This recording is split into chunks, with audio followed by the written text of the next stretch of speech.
Welcome back to the Deep Dive. We're here to cut through the noise and give you, well, some clear insights on stuff that really matters. And today, we're diving into something you hear about all the time in personal finance talks, the 50-30-20 money rule. You've probably come across it, right? This idea you split your income after tax, 50% to needs, 30% for wants, and 20% for savings. Sounds simple, elegant even. A lot of people see it as this straightforward path to getting your finances sorted. But then you hear the other side.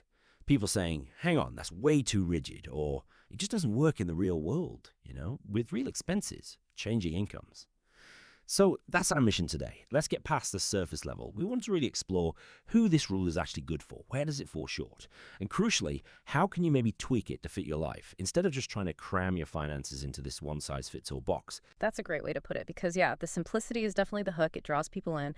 But the real value, that comes when you understand the nuances. So many people are looking for ways to manage their money that don't feel totally overwhelming, right? And a framework like this, it can be a fantastic starting point. So this deep dive, we'll break it down, we'll look at the good parts, the not so good parts, and then get practical about how you can adapt it, make it a tool that actually empowers you, not just, numbers on a page. Okay, let's unpack this then. The core idea, 50-30-20. It seems simple enough. Divide your after-tax income. 3 buckets. First up, 50% for necessities. Your absolute must-haves. We're talking rent or your mortgage payment, utilities, electricity, water, basic groceries, getting to work, essential insurance. Basically, the things you absolutely need to keep your daily life running. Lights on, food on the table. Non-negotiables. Exactly. Then, the next slice, 30% for your wants. This is where your discretionary spending comes in. The fun stuff, maybe. Things that make life better but aren't strictly essential for survival, like eating out, Netflix, maybe some new clothes, saving for a trip, even just that daily coffee you grab. It's your lifestyle budget. The enjoyment factor. Right. And finally, that last 20%. This is for savings and paying down debt. Super important piece. This is all about setting yourself up for the future.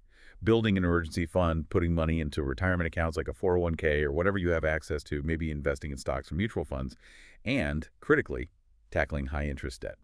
Paying that down. Essentially, it's money you're putting to work for your future self. And what's really interesting, I think, is the immediate appeal. Psychologically, it's just so clear-cut. You don't need complicated spreadsheets or fancy software to just get the basic idea.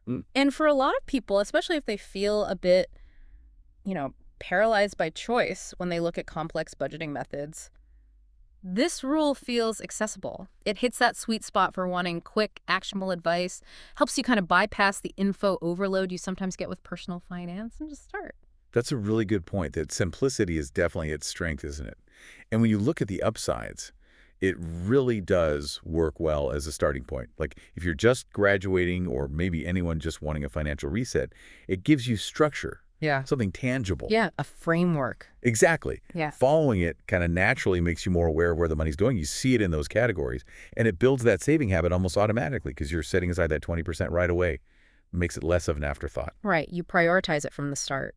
And crucially, like you said about enjoyment, it doesn't feel too tight for many people. That 30% for wants means you still have room for, life's little pleasures. It feels balanced. So it's a great sort of financial training wheels formula before maybe moving on to something more detailed if you need it. Absolutely. It sets a good foundation. But, and here's the flip side, while the principle is solid, that elegant simplicity, it doesn't always map perfectly onto everyone's reality. Okay. Here come the challenges. Right. Which leads to the big question. Where does this 50-30-20 rule start to, break down a bit in the real world? One of the biggest issues, and our sources really highlight this, is how it impacts lower income earners. Think about someone earning, let's say, the equivalent of $450 a month, just as an example. Right. For that person, 50% of their income is only $225. In many places, especially cities, is that realistically enough to cover rent, food, utilities, transport? Probably not. Not easily anyway. Exactly. It might not even come close. So that's a fundamental structural challenge. The rule, in its basic form, just doesn't account for that reality where needs just gobble up way more than 50%. Makes sense. And that problem gets even worse when you factor in the high cost of living in many major cities around the world. Housing costs alone in places like, say, Bangkok, London, New York, they can easily eat up way more than half your income. Add in transport, food. Suddenly that 50% boundary looks completely unrealistic. You'd blow past it just trying to cover the basics. Right. And that leaves almost nothing for the other categories, the wants or savings, without potentially going into debt. It shows how fixed percentages can really clash with economic facts on the ground. And it's not just about income levels or where you live, is it? There's also the human factor, our behavior. Oh, definitely. This is where I think it gets really interesting. Even if the percentages could theoretically work for someone's income, people might still struggle because, well, we tend to overspend on that 30% wants category. That's very common. And it's not always just about weak willpower, is it?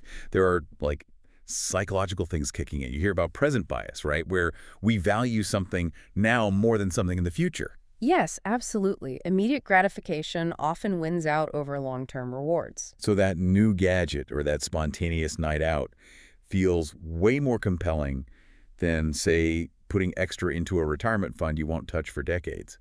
And we do that weird mental accounting thing too, don't we? Putting money in different mental buckets. We do, which can make it easier to justify dipping into the wants bucket more often than planned. Right. So you end up draining that 30% faster, and maybe the whole system kind of falls apart. It's a real struggle. And just having the rule doesn't magically fix that behavior. Precisely. That human element, that constant negotiation we have with ourselves, it's exactly why this framework is best seen as a flexible guide. It's a powerful starting point, like we said, but not some rigid law you have to follow perfectly. So it's less about hitting the numbers bang on every single month? Exactly. It's more about using it to understand where your money is going and then making intentional choices based on your specific situation, your goals, your income. It introduces this idea of maybe financial elasticity, how much your spending can realistically stretch or shrink in different areas. Okay, so given all the income issues, cost of living, our own behavior, how do we actually make this work? How do we adapt it? Great question, because adaptation is key. Our sources mentioned some concrete ways, right? Showing it's meant to be flexible. Yes. For example, let's go back to that lower income individual. If 50% for needs just isn't realistic, you might adjust the rule to something like, say, 70-20-10. Okay, so 70% for needs. Right. 70% covers those basic necessities. You still prioritize a crucial 20% for savings. Maybe building that emergency fund is the absolute priority. And only 10% for wants. And only 10% for wants. It's tight, no doubt, but the logic is clear. You focus on survival, getting secure, even if it means cutting back significantly on discretionary spending for a while. Needs and safety first. That makes sense. What about the other end of the spectrum? High earners. Well, they have a different kind of opportunity, right? They can optimize. Maybe their necessities, rent, food, etc., don't actually take up a full 50% of their income. Right. They might spend less proportionally on basics. Exactly. So they could potentially shift to a structure like 5E2030. So needs are covered, wants are still there at 20%, but savings jumps to 30%. Precisely. They dedicate a larger slice, 30%, to savings and investments.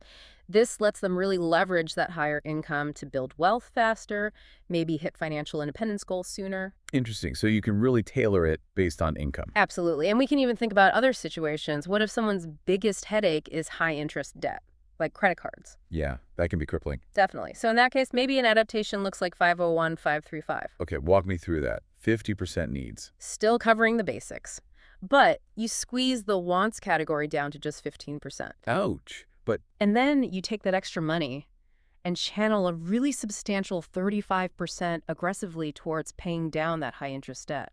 Ah, I see. So you're basically swapping wants now for less debt stress later. Exactly. You're recognizing that getting rid of expensive debt is a form of saving because you stop losing money to interest. It allows you to attack that burden head on, which frees up your cash flow massively in the longer run. Those examples really show how flexible it can be if you think about why you're using it. But just knowing the percentages isn't enough, right? How do you make it stick day to day? What are some practical tips? Excellent point. Execution is everything, isn't it? One strategy that works really well for a lot of people is using separate bank accounts. Oh, like physically separating the money. Yeah. As soon as you get paid, you immediately transfer the amounts for each category into different accounts. A needs account, a wants account, and a savings debt account. Okay, I can see how that would help. It creates what behavioral economists call friction.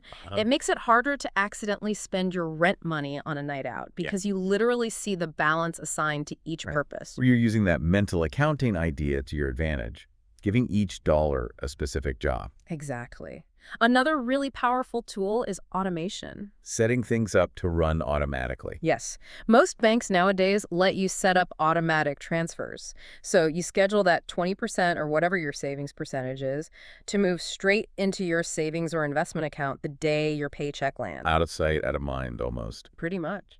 And you can do the same for extra debt payments. Automate them. These small, consistent actions build serious financial discipline over time, often without you even having to think too hard about it. It's like building an invisible financial muscle. Okay, so bringing it all together, what's the big takeaway for our listeners? When we look at this 50-30-20 rule, it sounds like it's really not meant to be this rigid, follow it or fail kind of formula. Not at all. Think of it more like a blueprint, a starting point. It's a fantastic framework to just help you understand money management more easily and get you started on a healthier financial path. So the goal isn't necessarily hitting those exact percentages every single month or feeling bad if you don't. No, definitely not. The real goal is bigger than that. It's about becoming more aware of your finances, building up those savings, understanding your own spending patterns, and ultimately achieving that long-term financial stability, whatever that looks like for you. The rule is designed to be customized. It's a tool for understanding. Exactly. It's a starting point for making conscious choices. The power isn't in how strict it is, but in how it gets you talking to yourself about your money. It forces you to categorize, to prioritize, to be deliberate about where your hard-earned cash is actually going. And that feels like the most empowering thing here, doesn't it? If what we're all aiming for is financial stability, maybe some peace of mind, then really understanding your specific situation, your income, your costs, your goals, even your own spending triggers, and then adjusting a framework like 50-30-20 to fit that. That seems way more effective than just blindly following someone else's formula. Spot on. It has to work for you. So maybe the final thought for you, the listener, is this. What adaptations would work best for your life right now? What percentages would actually help you get closer to your financial goals, knowing that things change and this rule can change right along with you? Something to think about. Thanks for joining us on this deep dive.